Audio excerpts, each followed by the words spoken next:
Hi ma'am. ஹாய்ங்க, எப்படி இருக்கீங்க? நல்லா இருக்கேன் மேம். ரொம்ப தேங்க்ஸ் மேம். நான் வந்து இந்த டிசம்பர்ல வந்து பாத்தீங்கன்னா, இந்த இயர் எண்ட் லாஸ்ட் டிசம்பர்ல வந்து பாத்தீங்கன்னா, லாஸ்ட் 2 இயர்ஸ் சரியான டாக்ஸிக்கான ஒர்க் பிளேஸ்ல மாட்டிக்கிட்டேன். நான் வந்து ஆடிட்டர் கிட்ட அசிஸ்டண்டா இருக்கேன், பிளஸ் சிஏ பண்ணிட்டு இருக்கேன். பட் என்னால இந்த 2 வருஷம் என்னோட ப்ரொஃபஷனல் ஒரு growth-ஏ இல்லை.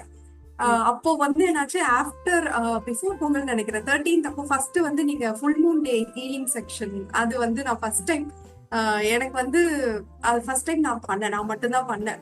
எனக்கு அதுக்கப்புறம் வந்து அந்த ஆபீஸ்ல ஒரு லோனும் போட்டிருந்தேன் மேடம், ஒரு 3.5 lakhs.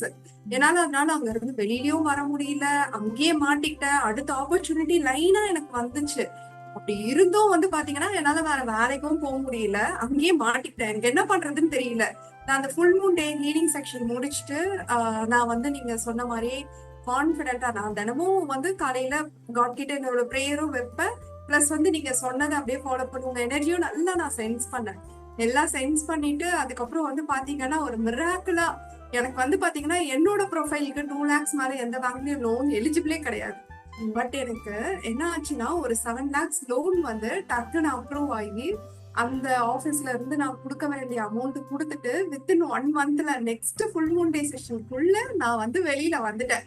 ஓகே. நான் வந்து நினைச்சேன் இந்த மாதிரி ஒரு டாக்ஸிக் பிளேஸ்ல இருக்கக்கூடாது. நம்ம நம்ம வந்து ஒரு நல்ல ப்ரொஃபஷன்ல இருக்கோம், 6 இயர்ஸ் எக்ஸ்பீரியன்ஸ் இருக்கு, நம்ம இதுக்கு மேல இங்க இருக்கக்கூடாது அப்படின்னு சொல்லிட்டு என்னால மேற்கொண்டு என்னோட ஹையர் ஸ்டடீஸும் பண்ண முடியல. இந்த மாதிரி மாட்டிக்கிட்டோமேன்னு ரொம்ப இதுவா இருந்துச்சு.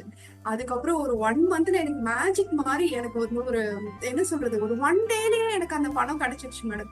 ஒரு ஓகே. கால் வந்துச்சு, அது ஒரு ஸ்பாம் கால். இதுக்கு எதுக்கு நம்ம அட்டன் பண்ணுவோம், பொதுவா ஸ்பாம் கால் தான் அது பண்ணிடுவோம்.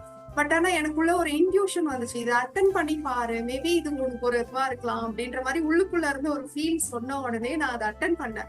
நான் அவர்கிட்டயே சொல்றேன், எனக்கு இதெல்லாம் கிடைக்காதுங்க, என் ப்ரொஃபைலுக்கு கிடைக்காதுன்ற. அந்த சேல்ஸ் ஆபீசர் வந்து அந்த பேங்க் அப்ரூவல் பண்ற அந்த ஆபீசர் வந்து பாத்தீங்கன்னா அவர் வந்து என்ன சொல்றாரு, இல்ல உங்களுக்கு கிடைக்கும், நான் பண்ணி தரேன் அப்படிங்கிறாரு.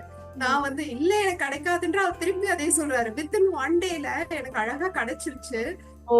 நெக்ஸ்ட் டே நான் வந்து பண்ண உடனே என்னோட பாஸ்க்கு வந்து சரியான ஷாக். இவன் நம்ம கைக்குள்ளேயே இருப்பான்னு நினைச்சோம், இவன் நம்மள மீறி போயிட்டாலே, என்ன மேஜிக் நடந்தது அப்படின்ற மாதிரி.